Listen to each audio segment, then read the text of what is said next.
السلام علیکم شیخ عزیز میگه و علیکم السلام و رحمت الله. من از توحید خبر دارم اما در مقابل شهوت اراده ام ضعیف است. هنگامی که شهوت به من غلبه می کند من به گناه کبیره به مانند زنا مبتلا میشم والعیاذ بالله.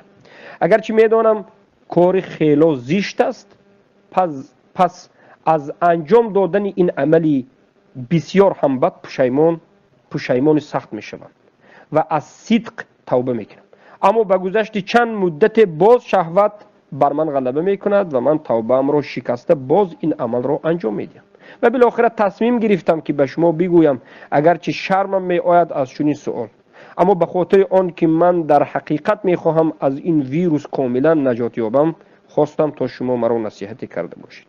حکم این عملی مرا گفته و آن ضررهایی که به توحید من میرساند میگفتید و توصیه هایی که سبب نجات من می شود می گفتید و آیا الله مرا می بخشد در حالی که من دیده و دانسته و چندین بار توبه کرده و توبه ام را شکسته، ولی به الله قسم سخت پشیمان می شوم. پس از انجام دادن عمل و دنیا در نظرم تاریک می شود. الله از شما راضی باشد. الله المستعان. این یک مصیبت سخت امروز زمان ما انا همین مصیبت زنا هست. چقدر جوانهای بهترین و چقدر دخترهای پاک و پاک دامن در این زمان فتنه به سبب این اعوذ بالله تلفن ها و علاقه ها و بی اهمیتی به زنا مبتلا شدند. درجه و قدر و قیمت و ارزششون در نزد الله پایان رفت. شرمنده شدند. الله المستعان. و چقدر اونها به سبب شهوت، به سبب همین زنا از اسلام دور، از دین دور و بالاخره به کفر و ردت داخل شدند. شیطان دو دروازه دارد. دو دروازه که شیطان به همون دروازه انسان را به گمراهی و به ضلالت میبرد و از دین الله دور میسازد و از جنت دور میسازد و به جهنم میبرد. دروازه شبهات و دروازه شهوات. الله المستعان. وقتی که تو شهوت را ترک کردی اگر جاهل باشی به شبهه داخل میشوی. گمراهیت از طرف غلو خوارجی یا جهمی عازری مدخلگی حزبی صوفی غیره. اگر علم پیدا کردی شبهات دور کردی از طرف شهوات می آید که اگر از طرف شهوات خود را نگاه نکردی به شهوات داده شده باز به همون راه شیطان. به شیطان فرقی ندارد که تو به کدام دروازه گمراه میشوی. هر دو این دروازه شبهات و دروازه شهوات از همدیگر بدتر است. اما ببین که الله سبحانه و تعالی به تو ای زناگر چی میگوید؟ الله میگه ولا تقربوا الزنا، ولا تفعلوا الزنا نگو، ولا تقربوا الزنا، به زنا نزدیکی نکن. یعنی همون وسیله هایی که تو را سبب می شود که به زنا روی همون وسیله ها را محکم کن. وسیله نظر کردن به فیلم های شهوانی مبتذل فسقی شهوانی، به نظر کردن یا که به صحبت کردن به زنها و دختران نامحرم، این وسیله برای زنا است. و با این زنها دوستی کردن و تنها روبرو شدن و در بین این زنها نشستن و به این زنها همکاری کردن، این همه سبب میشد که تو زناکار بشوی. آیست دوسته این دروازه های زنا است. پس الله گفت ولا تقربوا الزنا، نزدیکی نکن به همین وسیله ها، از زنای حقیقی دور میشوی. و در دامش گفت ولا تقربوا الزنا انه كان فاحشه و مقتا و ساء سبیلا. زنا این یک فاحشگی است و چیزی بد است و خیلی راهی بدترین است. البته که عاقبتش انسانی که توبه نکرده میمیرد، عاقبتش توبه صادقانه و نصوح نکرده میمیرد، عاقبتش عذاب و درد و رنج است و در مشیت الله است سبحانه و تعالی. بله یک انسان موحد اگر زنا را حرام بداند، حرام بودن این را بداند و زنا کند، این کافر نمی شود. لیکن بداند که ایمانش در حالت خطرناکترین است، زیرا که هر باری که زنا میکند ایمان از جسم او به بالایش میبرد. والعیاذ بالله. اگر در این حالت بمیرد در نزد الله چگونه روبرو میشود؟ چه که رسول الله گفتند الزانی لا یزنی حین یزنی و هو مؤمن. زناکار زنا نمیکند مگر این که در حالت زنا کردن ایمان از او فرار میکند. زنا اینقدر چیزی بد است. زنا غضب الله را میآورد. بدترین، یکی از بدترین ها حرام یکی از بدترین چیزهای حرام است که الله حرام کرده است. چگونه می شود که توی موحد این همه بزرگی و عظمت الله را دیده و دانسته باز به زنا روی؟ از الله بترس، توبه کن، توبه نصوح کن. گفتی آیا الله تو را میبخشد؟ توبه اگر توبه نصوح باشد الله میبخشد. توبه هم توبه دو نمود است: توبه صادقانه نصوح، توبه کاذبانه و منافقانه دروغین. توبه تو کدام از این نمود توبه ها است؟ توبه صادقانه نصوح است، الله البته که میبخشد. الله گفت که لا تقنطوا من رحمت الله، ناامید از رحمت الله نباشید. ان الله یغفر الذنوب جمیعا، الله همه گناه ها را میبخشد. شرک و کفر اکبری که 1000 مراتب بزرگتر از زنا است، توبه صادقانه کردی و ترک کردی میبخشد. صادقانه نصوح. توبه نصوح چی است؟ زنا را ترک میکنی، از کرده زناهایت پشیمان میشوی و هرگز به زنا دیگر باز نمیگردی و همیشه از الله طلب آمرزش این گناه را میکنی و بازگشتن به زنا را بازگشتن به عذاب سوزان جهنم میدانی. انمین توبه نصوح است. توبه کردی اما خودت یک کمی آرام کردی و باز رفتی، در حالتی به زنا رفتن پروا نداری، رفتن میگیری. چگونه توبه نصوح است؟ توبه بکن ای بنده الله، توبه بکن، الله توبه تو را میپذیرد. اما توبه نصوح کن و دیگر به زنا باز نگرد. علاج یکمین علاجش این است که از وسیله های زنا دور شو. قدرت الله را همیشه در یادت دار. پایبند نمازت باش، زیرا که الله سبحانه و تعالی در این باب میگوید که ان الصلاه و اقیموا الصلاه، نماز برپا دارید، زیرا که ان الصلاه تنها عن الفحشاء والمنکر. انا همین نماز به درستی که انسان را از کارهای فحش و فاحشه و بد نگه می‌دارد.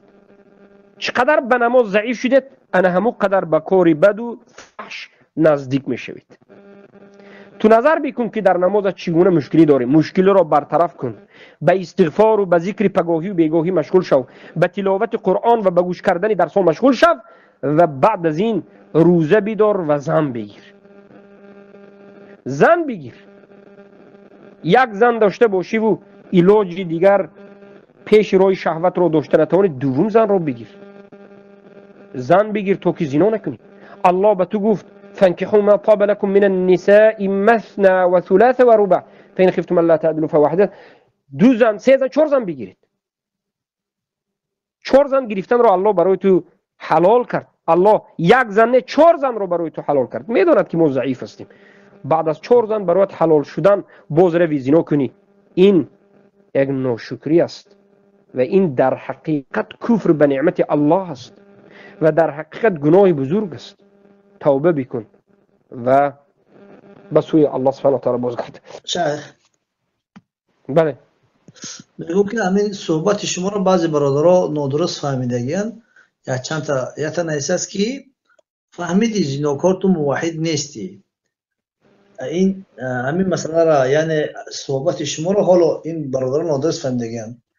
آیا زناکار موحد هست یا نه؟ بارک الله فیک. الله المستعان. کسی که می سخن نویسته است یک جاهل است، یک فتان است، فتنه‌گر است. ما بیان کردیم که یک انسان موحد زنا را وقتی که حرام میداند و بعد از این به سبب شهوت زنا میکند، این مسلمان است، اما مسلمان ضعیف الایمانی که در حالت خطر است و حکمش در این دنیا مسلمان است و در آخرت هم مسلمان است و اما مستحق عذاب است که الله به کسی خواهد میبخشد و کسی رو خواهد عذاب میدهد و بعد از عذاب به جنت میرود. لیکن مدت این عذاب چقدر هیچ کسی نمیدونه. برای زیناگر چند هزار سال عذاب است، چند صد ها سال عذاب است، در اون دوزخ چقدر میسوزد. و بعد از این که همون گناهش به همون عذاب و آتش سوخته پاک شد، بعد از پاک شدن به جنت میرود. کسی را الله خواهد از گناه کبیره کرده میبخشد. اما باز کسی از این صحبت ما که ما اینو در دوام صحبتمون آشکار گفتیم، سخن خوارجی را بگوید که فهمیدی زیناکار تو موحد نیستی، بگوید این یک فتان است، یک جاهل است و بعد از این مذهب خوارجی را گفته شده است. این مذهب خوارج است که یک از زنا کند تو کافری میگه، دزدی کند کافر میگه. ما بیان کردیم، الله المستعان. یکی کمی به طرز خطرناکترش فهموندن بیان کردیم که نشود که بی‌ملال اعوذ بالله میبخشید است گفته گردد و به همین سبب زنا به کفر شرک رود. ببینید که زنا اولینش که یک بار کردی بله توبه نصوح، الله بخشنده مهربان است. اما تو الله منو میبخشید است گفته بروی، تو از مذهب اهل سنت بیرون شدی، تو به مذهب جهمی رفتی که الله بخشنده مهربان است، زنا کردن میگیری و به همین سبب زنا عذاب و مشقت و فتنه و درد و رنج و گمراهی که به سر تو میآید. این چیست؟ چه که الله در قرآن میگه، الله میگه که الا بما کسبت ایدیکم، یعنی عذابی که به سر شما اومد مگر به همون چیزی که خودتون کردید. هر گناه عذاب به سر شما میآورد، هر گناه به خودش عقوبت دنیوی و اخروی دارد. عقوبت دنیوی یا زود میاد یا آینده میاد. ای زناگرها، ای دزدها، ای رقاصه و سرودخوانها، ای کذابین و خیانتکارها، ای جاسوس و بزها، شما اگر حاضر سلامتیتون خوب باشد، زندگیتون زیبا باشد، همین کارتون خوب باشد، فکر نکنید که این گناه شما گناه نیست، سلامتیتون خوب میگردید. این یک موقتی است. درد و رنج کسی عاجل، نزدیک، زود و درد کسی آینده تر، سختتر باز میاد. خوری در پیش است لیکن حتما میاد. احتیاط باشید. جزاک الله خیر برادر حنیف، حفظک الله. عزیز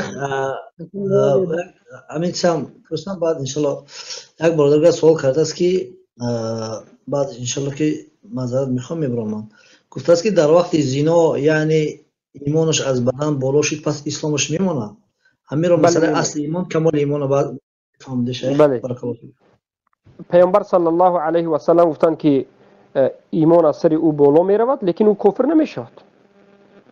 یعنی ایمان او را بالعموم ترک کرده نمیرود، ایمان در بالا باز به او میافتد. اما وقتی زنا کردن ایمان به بالا برد او کافر میشد؟ نه، اصل ایمان در قلبش میماند، اصل ایمان در قلبش میماند و او را ما در حالت زنا هم اگر مراد کفر نمیگی، زیرا که علما میگن در حالت زنا هم اگر مراد امام نه یگون آدم مشهور نه، لیکن دیگر مسلمان ها او را چی میکنن؟ جنازه میکنن. بارک الله فیک. قیوم میگه و چطوری موحد بوده که همه قد زنا میکرده و بعد پشیمان میشده؟ بله همچنین زناگور هست، همچنین عرقخور هست. در زمان پیامبر بود این چیز. ما با عقل دین الله با عقل نمیگیریم برادر عزیز. در زمان پیامبر صلی الله علیه و سلم یک انسان آمد عرق خورد و توبه کرد، یک مرتبه دیگر اومد عرق خورد، یک مرتبه پیامبر صلی الله علیه و سلم همراه عمر رضی الله عنه بودن، دیدن که باز همین انسان مست عرق خورده اومده شده است. حضرت عمر رضی الله عنه در روایت خالد بن الولید میگن، لیکن عمر میگن لعنک الله، میگن الله تو رو لعنت کند، این قدر تو شراب می نوشی. گفت شراب خور، عرق خور در زمان پیامبر صلی الله علیه و سلم گفتن که لا تلعنه، این عرق خور لعنت نکن، لعنت الله تو بین اون نگفت.